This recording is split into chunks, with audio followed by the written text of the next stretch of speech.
जय जय हो।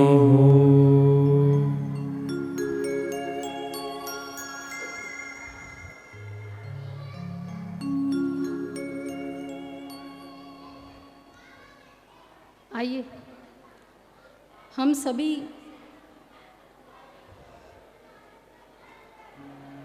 आज इस पावन दिन पर, दिवस पर, जहाँ विशेष उत्सव मनाया गया है, आयोजन किया गया है, और एक बार श्री विष्णु पद प्रबंध कारिणी समिति के लिए एक बार जोरदार तालियां हो जाए। और आप सभी का भी स्वागत है, अभिनंदन है। हम सभी मिलकर अपने जीवन को धन्य बना रहे हैं, कृतार्थ कर रहे हैं।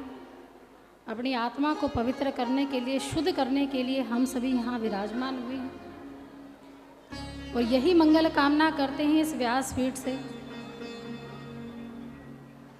कि आपके मन की इच्छा है, आपके मन की जो मनोकामनाएं हैं, जो आपकी अभिवृत्तियाँ हैं, वो श्री विष्णु भगवान जरूर पूरी करें। इस व्यासपीठ से आप सभी को खूब खूब आशीर्वाद है। आप दुनिया में रहकर, जन्म लेकर, इस संसार में आकर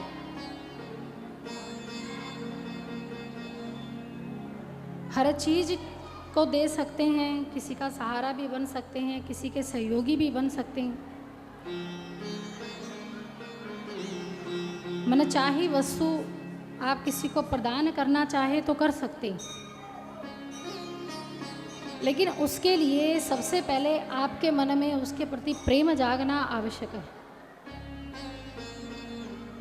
उसके विषय में जानना, जहाँ विषयानंद को छोड़कर, स्वजन्य आनंद को छोड़कर साधुजन्य आनंद जब हृदय में आ जाए और आपका हृदय परिवर्तन हो जाए, या आपके मन में शिथिलता आ जाए, तब ये श्रद्धा और निष्ठा प्रकट होती।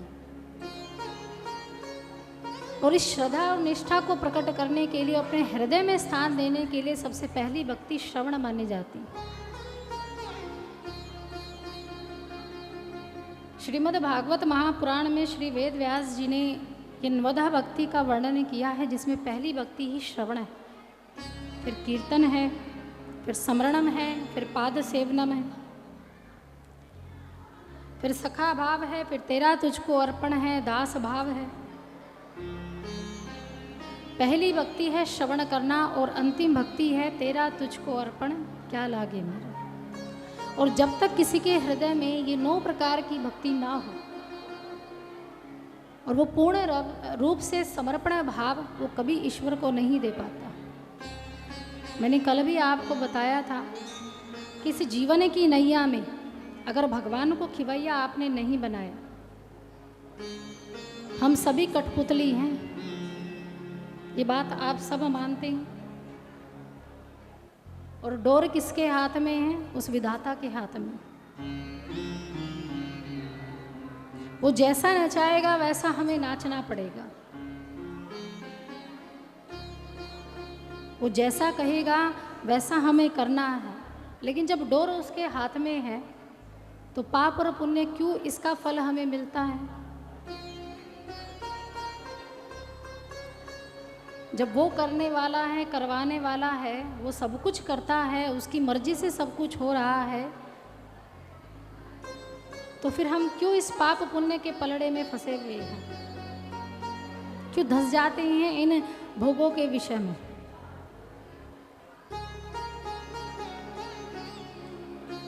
भक्ति को परिपक्व होने के लिए सबसे पहली चीज होती है संस्कार। एक माँ जब अपने बच्चे को संस्कार देती है तो बड़े सोच समझ कर देती है। वो हर चीज का, छोटी से छोटी बात का ध्यान रखती है। आज कितने ही माँ बाप हैं, और आज की सबसे बड़ी परेशानी और दुख का कारण ही यही है। पहले तो अपनी इच्छाएं खत्म नहीं होती, और दूसरा अपने बच्चों को जो चीज़ देनी चाहिए आज के समय वो हम नहीं दे पाते। विशेषकर संस्कृति से जोड़ना, संस्कारों से जोड़ना।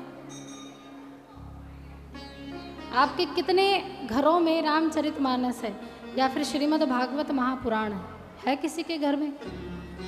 क्या है आपके घर में? रामचरितमानस, अच्छी बात है। अच्छा, रामचरितमानस हमें क्या सिखाती है? मैंने एक बार एक अर्थ बताया था रामचरित्र, कि मनुष्य का चरित्र कैसा होना चाहिए? राम जैसा होना चाहिए। मातृ पितृ भक्त, हर माँ बाप चाहते हैं कि हमारी संतान राम जैसी हो, हर माँ बाप चाहते हैं। और हर माता पिता का ये उद्देश्य भी होता है कि राम जैसी संतान बनाने की कोशिश करें। लेकिन समाज को देखते हुए या किसी दूसरे बच्चे का अवलोकन करते हुए अक्सर हम अपने बच्चे को दूसरे बच्चे से तुलना करते हैं, है ना। अब आपके घर में रामचरितमानस है तो कितना पढ़ते हैं? पढ़ते हैं कितना?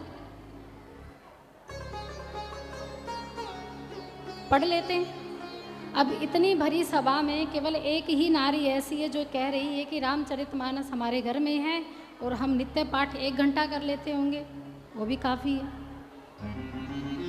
लेकिन जिसके घर रामचरितमानस है या भागवत महापुराण है, जहाँ भक्त मालाओं की कथा होती है, तो वहाँ बच्चों में थोड़े बहुत तो गुण कहीं ना कहीं से तो आ ही जाते हैं। अगर माँ में वो गुण है तो वो सोचती है, क्योंकि वो राम की गहराई तक पहुँच गई कि राम कैसे थे, तो वो भी चाहेगी कि मेरा बेटा भी ऐसा ही बन जाए। जब साधु संत आते हैं तो बड़ा अच्छा लगता है, उनकी मुख की वाणी भी बड़ी अच्छी लगती है। तब तो ऐसा प्रतीत होता है कि मानो ये हमसे जुड़ी हुई कथाएं हैं, हर लीलाएं भगवान की हमसे जुड़ी हुई है, सामाजिक जीवन से जुड़ी हुई हैं, इस समाज से जुड़ी हुई हैं, हर बच्चे से जुड़ी हुई हैं, हर माँ बाप से जुड़ी है, हर भाई बंधु से जुड़ी। लेकिन भारी विडंबना देखिए, हमें पता है कि ऐसा होना चाहिए, बड़ी अच्छी अच्छी कहानियाँ आप लोगों को बताई जाती हैं, प्रसंग बताए जाते हैं, लेकिन ग्रहण कितना कर पाते हैं? इतने लाखों की भीड़ में भी कोई 10 भी कर ले तो वो भी बहुत बड़ी बात है। यहाँ तो बड़ा सुनने में अच्छा लगता है ज्ञान, लेकिन जैसे ही यहाँ से कदम रखते हैं, बाहर चले जाते हैं, तो वो ज्ञान रफू चक्कर हो जाता है, फिर याद ही नहीं रहता। बच्चों को साथ ले आओ, बेटे को सिखाने के लिए ले आओ, बेटी को सिखाने के लिए ले आओ कि चलो तुम्हें थोड़े भगवान के बारे में सुना कर आते हैं, कुछ सीखो इन वेदों से, पुराणों से, शास्त्रों से, ग्रंथों से। लेकिन सीमित मात्रा में सिखाते हैं अपने बच्चे को। एक तो बच्चे ही इतने बदमाशियाँ करते हैं, शरारतें करते हैं कि वो माँ बाप को ही नहीं सुनने देते तो खुद तो क्या सुनेगा। अब माँ भी ये सोचती है कि या तो इसको घर पे छोड़ कर आए या फिर इसको कहीं और। हम में से कोई भी माँ बाप ये कभी भी नहीं चाहता कि बच्चा अगर कोई कथा सुन ले तो कहीं ज़्यादा ही विरह में ना चला जाए, और अगर विरह में चला गया तो कहीं बाबा ना बन जाए।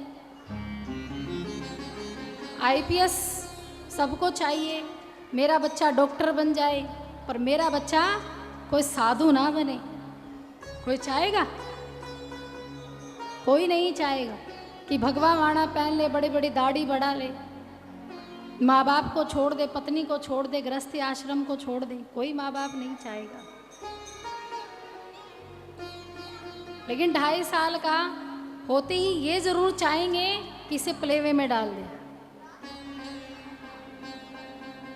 वेट करते हैं माँ बाप, इंतज़ार करते हैं कि कब 2.5 साल का होगा, कब प्लेवे में इसको एडमिशन करवा दिया जाए। लेकिन कितने माँ बाप हैं जो अपने बच्चों को ये चाहते हैं कि थोड़ा समझदारी का काम हो जाए। 5 साल तक चाणक्य की नीति कहती है कि 5 साल तक बच्चे को खूब लाड प्यार करो, खूब सहेज कर रखो, खूब उसका निर्माण करो, खूब उसको सिर पर चढ़ा कर रखो, मनचाही वस्तु दो। लेकिन जैसे ही 5 साल से ऊपर कूद जाए, 6 साल से 18 साल तक की आयु तो खूब कूट कूट के लो, समझे? खूब कूट कूट कर लो, यानी खूब दंड दो। जरा सी गलती करे तो उसको परिणाम मिलना चाहिए। अब हमसे ही लगा लीजिए, जब पहले हम पढ़ा करते थे या पहले का जो समय होता था, उस समय मास्टर जी खूब मारा करते थे। सबने खाई होगी यहाँ पिटाई, मास्टर जी की और पिताजी की भी, छड़ी की भी। पिताजी ने भी खूब पिटाई की होगी और तब जाकर ये पद मिला होगा। कोई शिक्षक बना है, कोई डॉक्टर बना है कि नहीं? और थोड़ी बहुत ये श्रद्धा भी भगवान के प्रति बची है तो केवल अपने माँ बाप के कारण है। तो 18 साल तक बच्चे को खूब रगड़ के लो, गलत रास्ते पर जाने से पहले उसे रोक दो, चाहे उसके लिए आपको साम दाम दंड भेद कुछ भी करना पड़े, वो आप करो। और जैसे ही 18 साल से ऊपर की आयु हो जाए तब बच्चे के कंधे पर हाथ रखिए। माता बेटी के कंधे पर हाथ रखे और पिता